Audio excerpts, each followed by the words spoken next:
कई बार हम ये सोचते हैं कि कुछ लोग बहुत ज्यादा पैसा होने पर भी हमेशा एक मीडियोकर जीवन ही जीते रहते हैं और कैसे कुछ लोग कम इनकम होते हुए भी लॉन्ग टर्म में करोड़पति बन जाते हैं।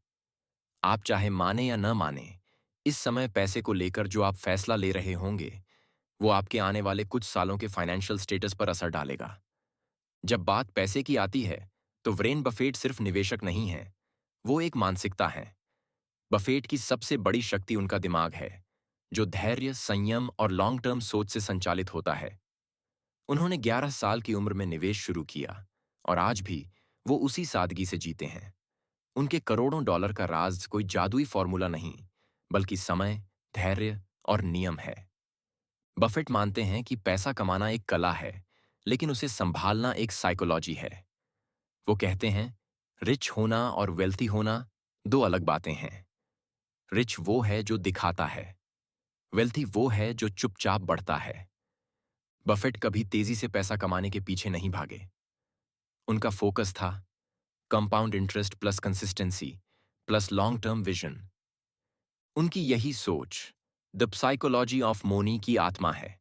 यह किताब हमें सिखाती है कि वित्तीय सफलता सिर्फ एक्सपर्ट बनकर नहीं, बल्कि अपने व्यवहार को समझकर मिलती है। तो अगर आप बफेट की तरह सोच सकते हैं, धैर्य रखें, जरूरत से ज्यादा खर्च न करें और लॉन्ग टर्म सोचें, तो आप भी फाइनेंशियल फ्रीडम की राह पर हैं। तो क्यों ना अब भी से पैसे की साइकोलॉजी को समझा जाए और जल्दी से जल्दी फायदा लिया जाए।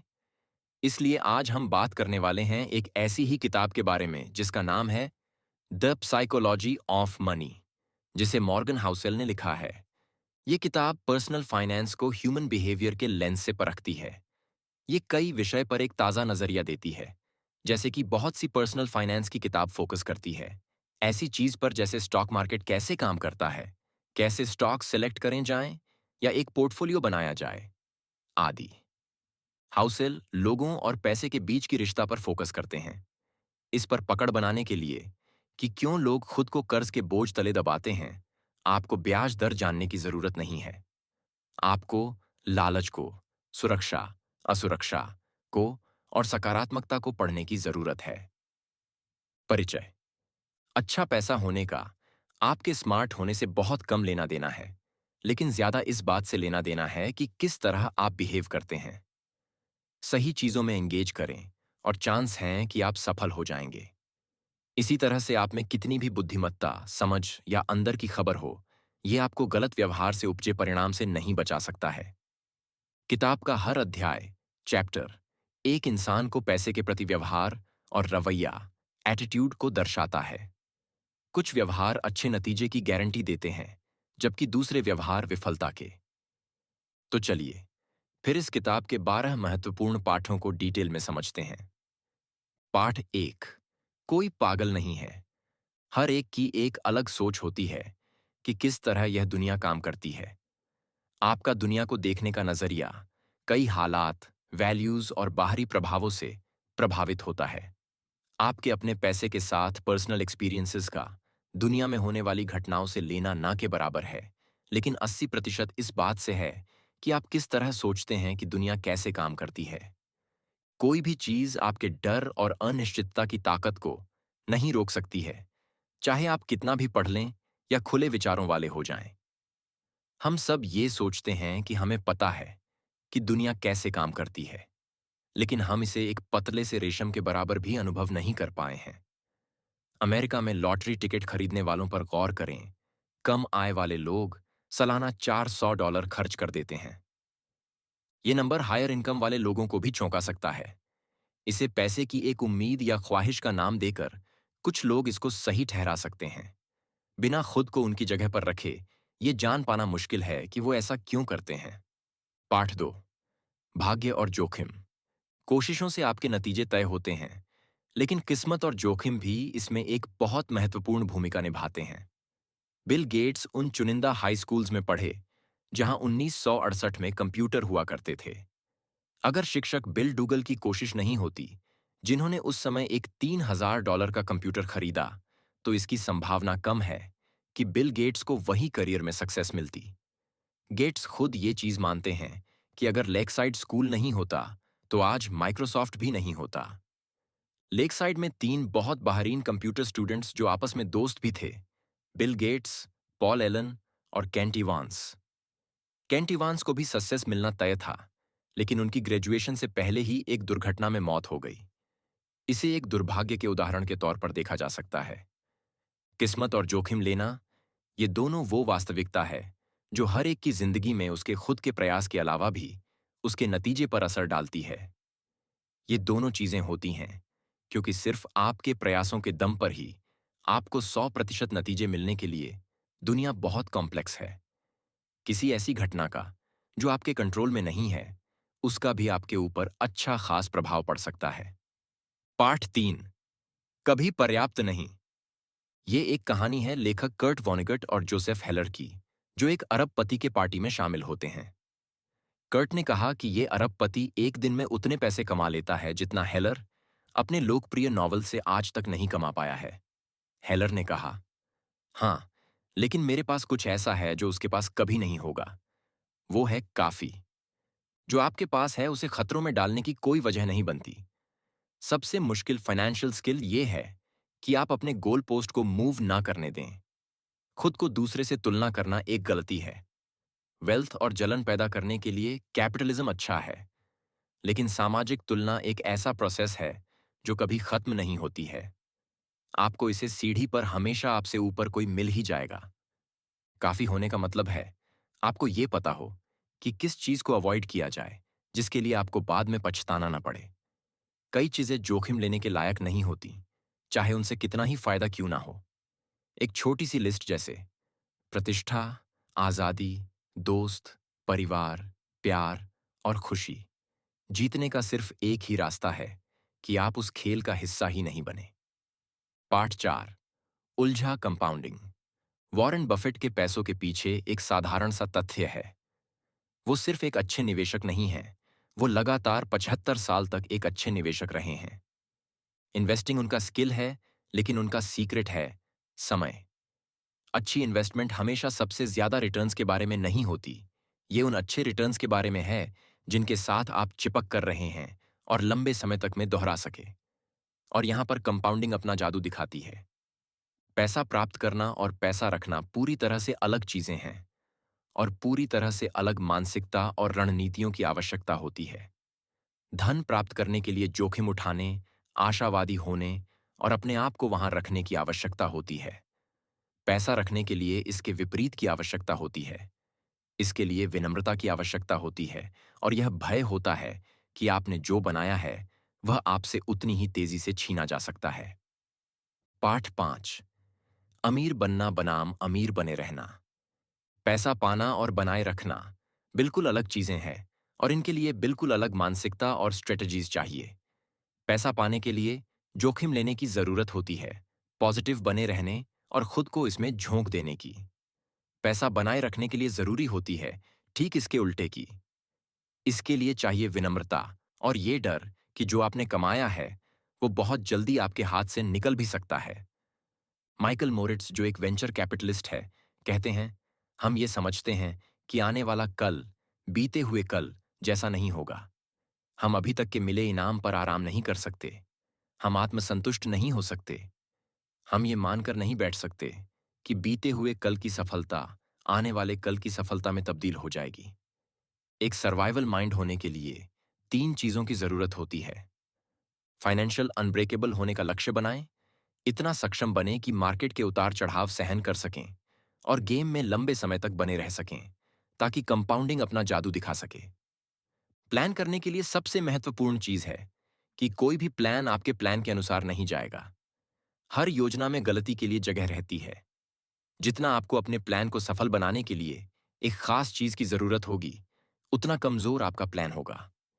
आने वाले कल को लेकर ऑप्टिमिस्टिक रहें, पर सफलता के रास्ते में आने वाली बाधाओं को लेकर भी सचेत रहें। पाठ 6, टेल्स, आप जीत गए। ये एक आर्ट कलेक्टर हाइंस बेरग्रुएन की कहानी है। उन्होंने पिकासोस, ब्राकेस, क्लीज और मटिसिस की एक अद्भुत संग्रह इकट्ठा किया। लोग उसके कला में निवेश करने की कला से भौचक्के रह जाते हैं। सच्चाई ये थी कि उन्होंने बहुत ज्यादा संख्या में कला खरीद लिए थे। उनके संग्रह का कुछ हिस्सा ही मूल्यवान था। बर्गग्रुइन कई बार गलत भी हो सकता था, फिर भी आखिरी में वो सही निकलता था। कोई भी चीज जो विशाल हो, लाभदायक हो, प्रसिद्ध हो या प्रभावशाली हो, वो एक टेल इवेंट का नतीजा होती है, हजारों या लाखों में एक इवेंट की तरह।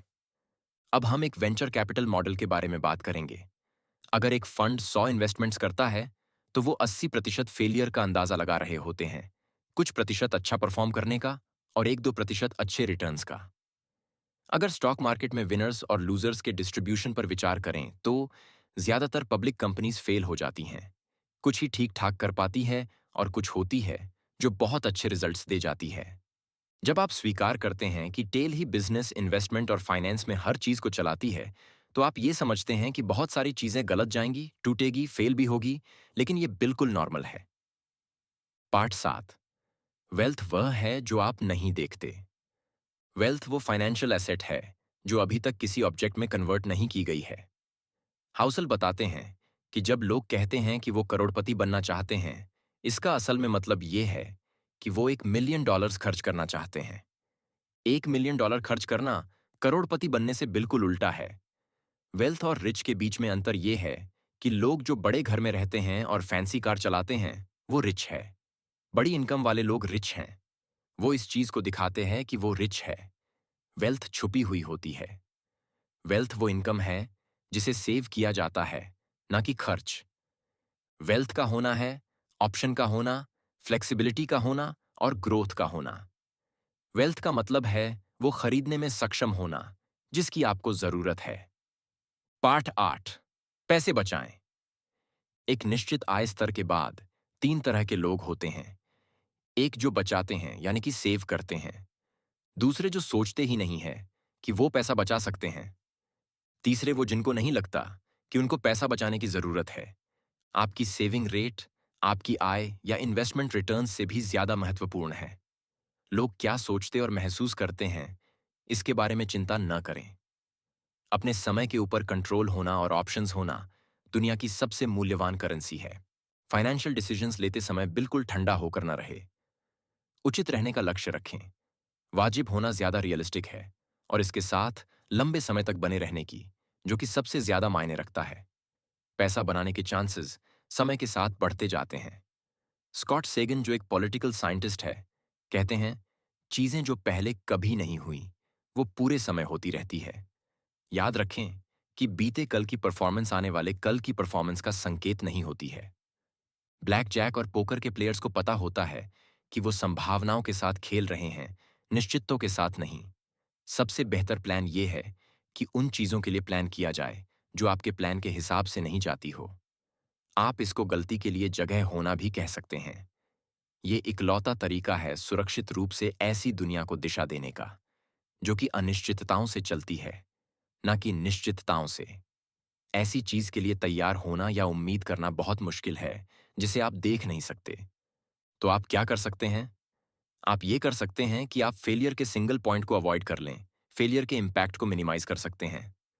असफलता का सबसे बड़ा सिंगल पॉइंट ये होता है कि आप अपने खर्च और जरूरतों के लिए सिर्फ एक इनकम के सोर्स पर निर्भर रहते हैं, वो भी बिना किसी सेविंग्स के। बुरे दिनों का फंड एक अच्छा आइडिया है।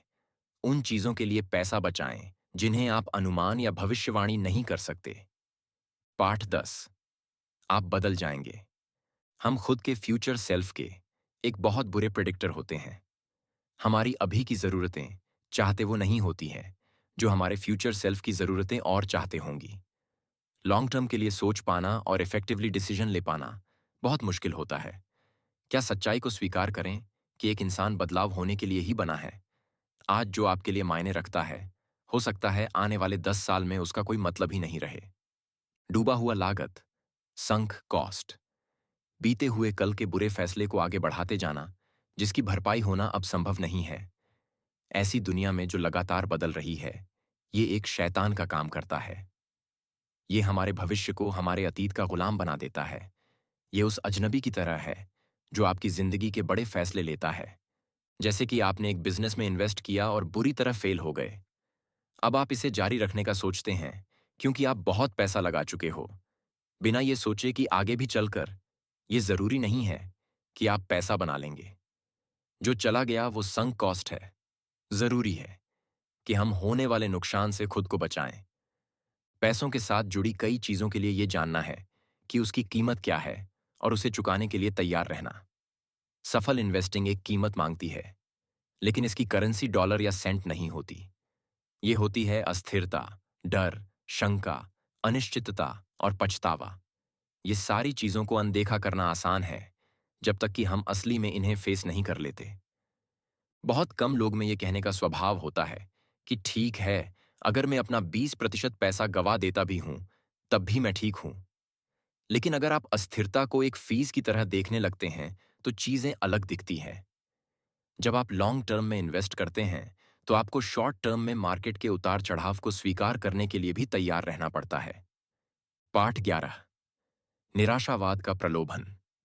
नेगेटिव सोच सिर्फ पॉजिटिव सोच से ज्यादा आम नहीं है, ये उससे ज्यादा स्मार्ट भी लगती है।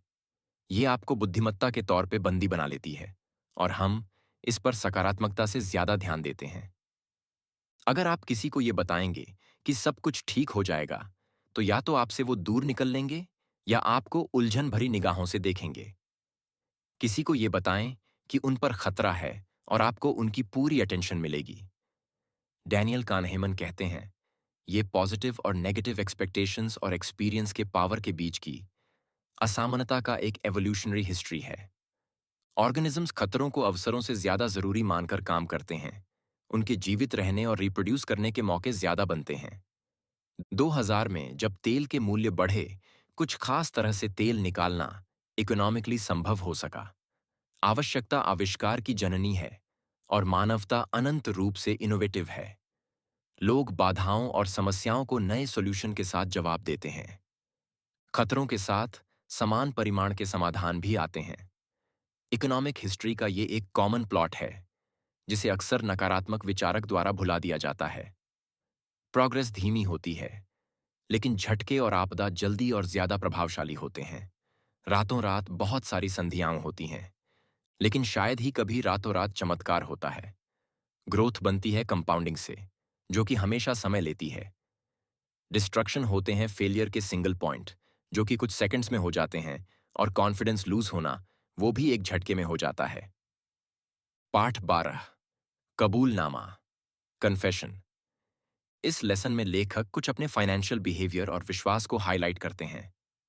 हाउसल के फाइनेंशियल डिसीजन की एक ही ड्राइव है, स्वतंत्रता।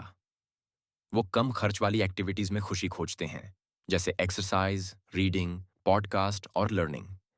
उनके पास कर्ज के पैसे से लिया हुआ घर नहीं है। वो ये मानते हैं कि हो सकता है कि ये एक बुरा फाइनेंशियल डिसीजन हो, पर एक अच्छा मनी डिसीजन है, क्योंकि इसमें कम से कम मन की शांति तो है। चार्ली मंगर कहते हैं, कंपाउंडिंग का पहला नियम यह कहता है कि इसमें बिना वजह के रोक टोक न किया जाए। हाउसल अब किसी इंडिविजुअल स्टॉक्स में इन्वेस्ट नहीं करते। हाउसल ने सभी stock market investments low cost index funds में कर रखे हैं। कुछ लोग एवरेज मार्केट को आउट परफॉर्म कर देते हैं। ये बहुत मुश्किल है, और जो ज्यादातर लोग सोचते हैं उससे कहीं ज्यादा मुश्किल। हर इन्वेस्टर को वो रणनीति चुननी चाहिए जिसके लक्ष्य पाने के सबसे ज्यादा चांसेस हों।